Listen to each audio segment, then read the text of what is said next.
Igbo bụ Igbo. Igbo kachanụ. Igbo fichanụ. Igbo nwe m na ndị nwe ekene m unu. Aha m bụkwa Amechi Michel Ekekwe, onye nke eji akpụ ugeze wee mara. Ihe nji wee na-aza akpụ ugeze bụ maka ịfụnanya m nwere ebe obodo m nọ. Abụ m onye akpụ ugeze nke nọ na Oji River Local Government Area nke nọ na Enugu Steeti. Ebe nsi. Afụrụ m obodo anyị n'anya nke ukwuu, ọnya kpatara nji aza akpụ ugeze. Ọ bụrụ na ịtụcha m afa itube m akpụ ugo, ịma na ozubeghị. Ịma na ịmara onye mbụ ọfụma. Amụkwa m na be anyị ntokwa dịka ibe m si eto. Ka m na-eto, ebidokwa m gaba ọta akara ibe m na-aga oge ahụ. Ọta akara bụ oge anyị na-eyuzu chalk wee na-ede ihe na slate.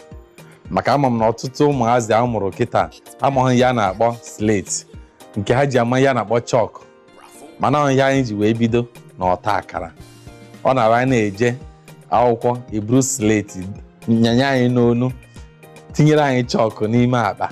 Anyị ruo ebe ahụ, anyị tacha akara, anyị bido na-akụzi anyị. Otu ahụ ka anyị si wee bido gụchaa ọta akara wee mee gịnị, wee gaa nwanne m nwoke, nwanne nna m wee kpọrọ m na obodo a na-akpọ Sokoto. Ebe a ka m nọ wee gụọ primary 1, gụchaa primary school wee mee gịnị, lọtakwa na ana Igbo nna m wee gụọ na Igbo Ukwu Boys na secondary school. Gụsịa wee mee gịnị, wee gụọ mahadum ebe a na-akpọ UNIJOS. Otu ahụ ka m si wee mee gịnị, wee malite njem ndụ m. Dịka m si wee na-ekwu, abụ m onye Enugu Steeti.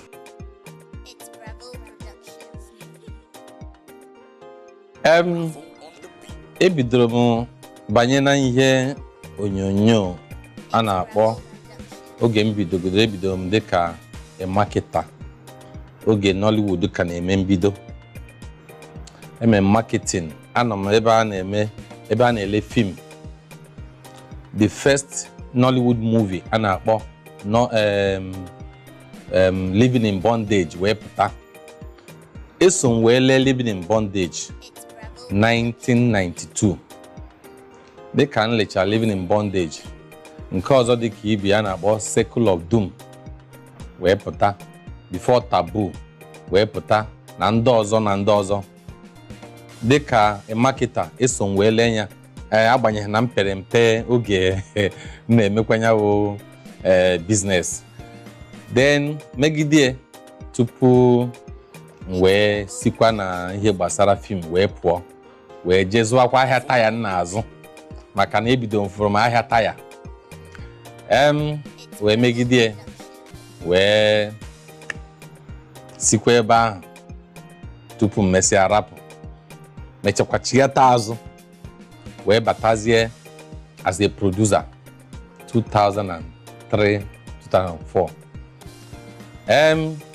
Mmekwa ihe ejije produce tupu m hapụ Nigeria, wee mechaa chighatakwa 2012 wee bidozie acting. Ebido m acting ahụ 8 gara aga, ọ ahụ 7 oge m ji wee bido wee bazie into acting fully.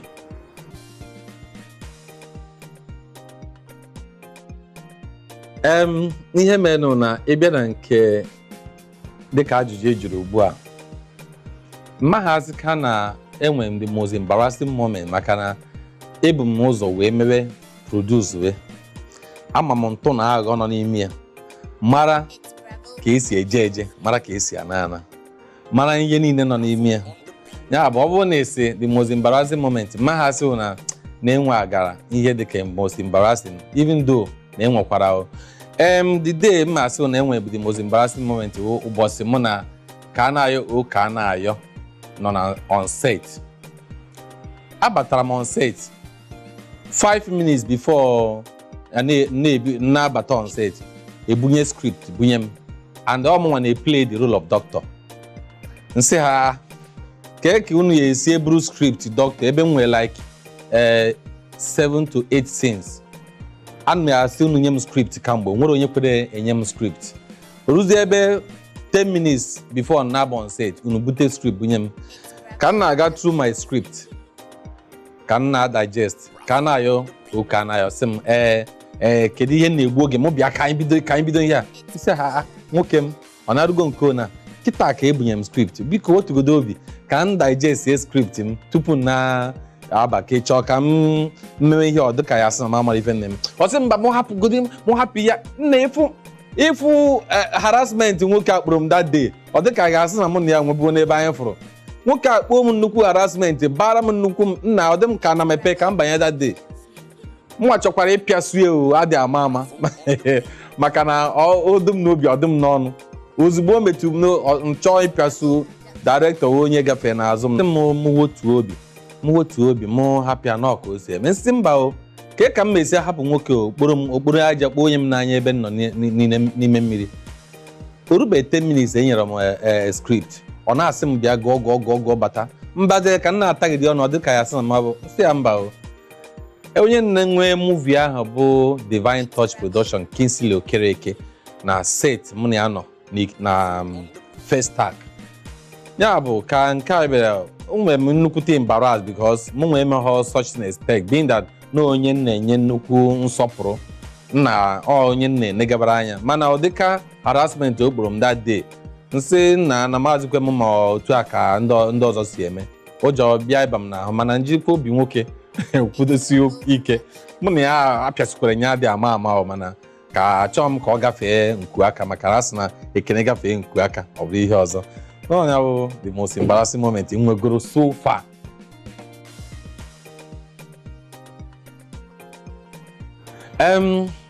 Mmekọ m na other actors and producers so far onwero mahasị na onwego onye mụ na ya apart from mba mụ na nwoke m abara ka na-ayọ, onwere onye ọzọ masị mụ na ya dịkwa n'ilu. Onye ọzọ dịkwa ka ibia mụ na ya bakwara mba ofu oge na-adịghị anya bụ onye dịka nwunye Chidi Chikere.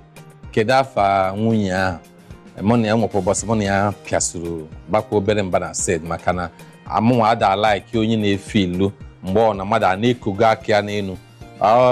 O nwere ihe o mere ụbọchị ahụ, o nwere ka o si wee metụ m na mụnwa pịasụkwa anya maka ime m ihe na-adọrọ ma ọ mfụ niile emegide mmadụ ibe m, ma ọ niile eme ihe na-ekwesịghị. Achọkwa m ime onye ewu, nwanne m ma pịasụghị ọkwa ka m si pịasụ onye mụ na ya nwetụ obere nghọtahie. Mana ewezụga nke a, nwere onye ọzọ m masị gị mụ na ya dị n'ilu, ma ọ mụ na ya o nwere onye mụ na ya dị n'ilu, nwekwa onye mụ na ya na-atọkarị iche, mụ na onye ọ na-adị na mma.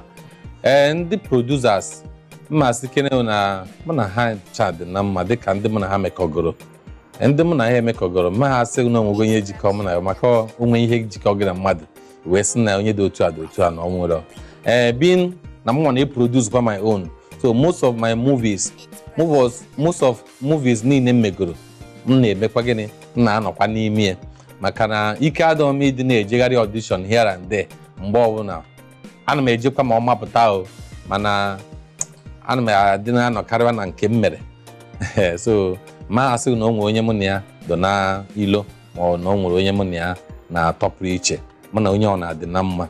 Ndị actors mụ na ha dịkwa na mma, ndị actors ibe m, maka na so far nwebụrụ onye actor mụ na ya nọ set anyị bara mba. Mụ na ha ncha ndị mụ na ha mekọgoro, anyị ncha na-emekọ ọfụma.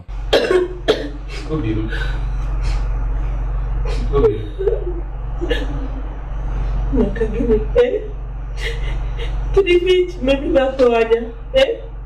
N'ebe tụkwasịrị obi m niile n'ebe ị nọ, iwe eme m ụdịrị ife anyị melụ. Na-ekwe m ntị, n'ihe mere na eziokwu na m gwara na anyị na-aga Abuja, mana ịmago na emechara ndị ụlọ ọrụ anyị gbanwee obi asịsị na maya agazi maka na o nwere ka esi wee gbanwee ọtụtụ ihe so wee si ebe ọ dị otu a kama ịbịa natara n'abalị ka nrahụzie n'ụlọ oriri na nkwari ka ọ ya ozie ma alọtarazie ọkwanya mgbe eji wee rahụ ebe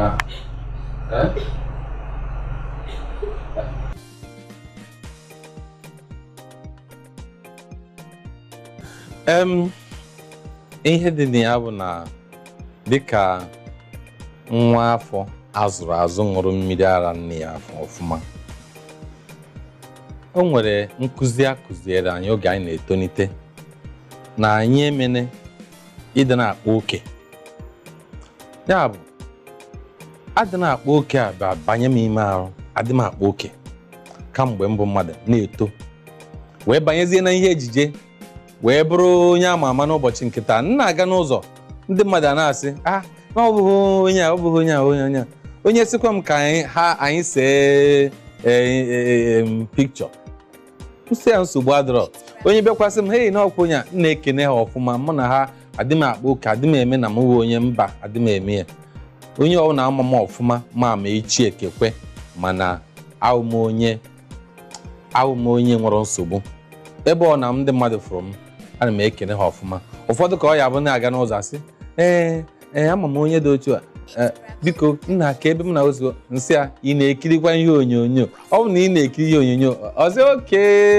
nsogbu adịrọ ya bụ mụ nwa ada eme na m bụ nke a na m nke mba ọ bụrụ ọ nọrọ na my character.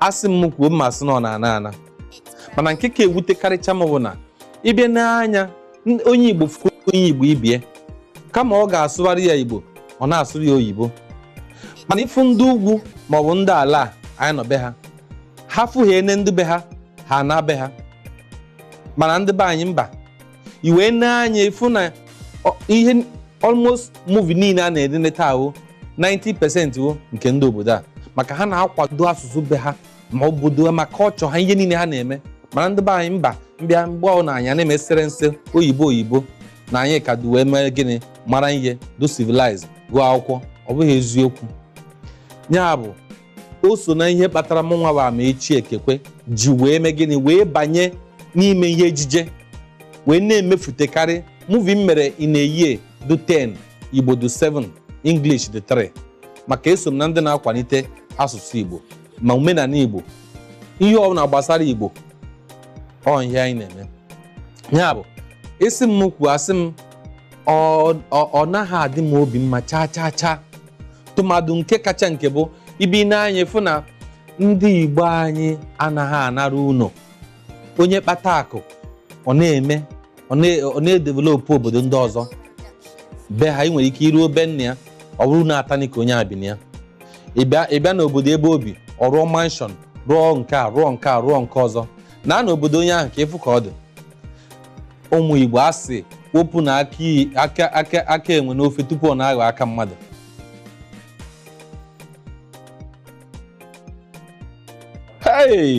nwoke a kpatụ m aka ọ kpatụ m aka ebe ọ na-emetụ m ka m bidogodo etu m si ezu ike ana m ezukwa ike adị ama maka na o nwere ofu ihe m mụtara oge m na-aga obodo oyibo mbi obodo oyibo ndị obodo oyibo ejighị ezumike ha egwu ndị ọsọkwa ya bụ ọ na-ahụ na ọ nọ nrụ ọrụ ma ezukwa ike ụfọdụ oge adị m apụ o nwere ike nrụgide ọ bụrụ na m anọghị on set ebe anyị na-eshut ma ọ na-eme nwantị na ọdịọrịa ana m eji ezu ike ejighị m ezumike m egwu ana m ezu ike ọfụma na-abịa na nke nni na-alaikịcha ọfụma nwanne ji asụrụ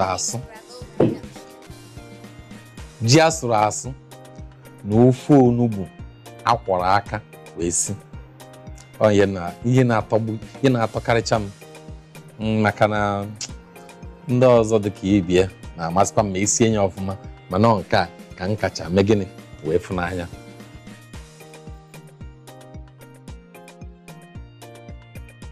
dịka m si wee kwu mbụ ana m anọkwa n'ụlọ ma m nwee efe ọ bụ na m agara n'ụlọ ọrụ m ma ọ nwee ebe anyị na-eshut ma ọ nwee program na-aga ma ọ ije mee interview ma one thing or the other, mụ na ezinụlọ m na-anọkọ anyị akparịta ụbụbọ, gwuo egwu, wee mee ihe ndị ọzọ.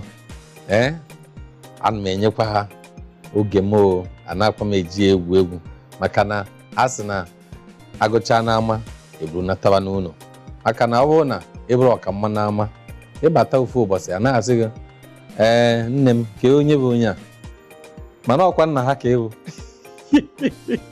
Ya mere ejighị m ezinụlọ m egwu mgbe ọ na m nwere efe mụ na ha na-anọkọkwa ọfụma. Tupu m na-apụ mụ na ha na-anọkwa ọfụma, ya bụ ejighị m egwu.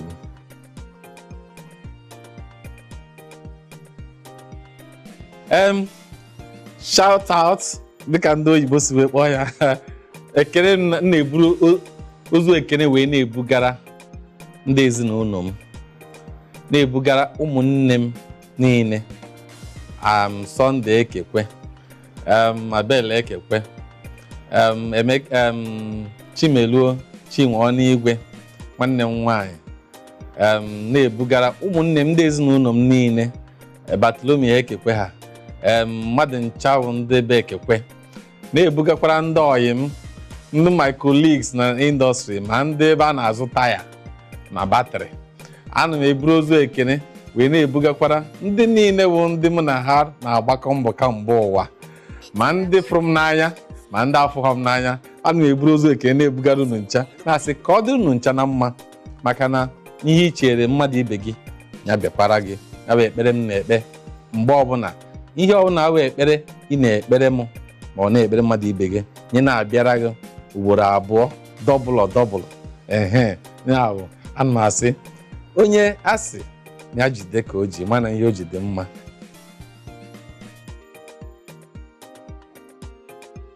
Igbo bụ Igbo, ọra na-ekiri m n'ụbọchị nke taa, ndụmọdụ m na-enye ebe ọ na-akpọrọ m ịgba m ajụjụ ọnụ dịka unu si agba m ya n'ụbọchị nke taa bụ nke izizi. Youth na-etonite na-ahụ ha nwere ike afụ Genevieve na maọbụ Ransom Noah maọbụ mụnwa maọbụ ndị otu anyị, a na-asị achọrọ m ịdụ ka onye a, achọrọ m ịdụ ka onye a. Asị m mba, yọọ Chukwu ka ịdị ka gị onwe gị, ikpe na-ekpere ka ịdị ka onye ọzọ, maka na ịmahụ ọ bụrụ akara aka gị nwere ka nke onye ahụ nwere. Akara aka nwere ike dị iche, ma ọ bụrụ na esi ka ime ka anyanwa mere, o nwere ike ma ọ dabara gị. Ya mere yọọ Chineke ka Chineke gosi gị akara aka gị, maka ọtụtụ ndị mmadụ nwere ike na-achọ ka ha dị ka Genevieve ma ọ ka ha dị ka m. Ị gaghị adị ka m. Yọọ Chineke ka Chineke mepee ya anya, ka ọ gwa gị ihe ọ chọrọ ka ị bụrụ na ndụ a. Maka ọ bụrụ na ịchọpụta akara aka gị, nwanne, ndị oyibo si sky will be your limit. Mana ọ bụrụ na ị na-achọ ka ị dị ka onye a, e nwere ike ebunye gị script, ị nọrọ ebe a taghịrị ya ọnụ, ị na-aga from one audition to another. For 10 years onweghị onye ya amaghị, 15 years onwe onye ya amaghị, ị na-agaghịrị from one audition to another. Ọ ka mma nyochaa onwe gị, jụọ onwe gị ajụjụ, ma ihe ị na-etinye anya ọ biznes ka ị na-achọ ime, ma ọ ihe ọ na ị na-achọ ime, ma ebe Chineke kpọrọ gị. Ọ bụrụ na ọ bụrụ ebe Chineke kpọrọ gị, ime gịnị nwanne? Jie nwayọ dụọ azụ, maka na a sị na ibini dụọ azụ ọ bịa ọgụ. Ya bụ ịdụọ azụ wee bịa ọgụ, wee mara ihe Chineke kpọrọ gị. Ọ gịnị ka m na-afụ? Nke a bụ eziokwu. A na-ekwu ekwu, ọ na-aba m na ntị, mana nke a ka njizi anya m na-abụ afọ. Bike m, kedu ife ndị na nwaanyị ukwu akpụ anụ na-eme n'ụlọ m? A sị gị kedu ife ị na-eme ebe a?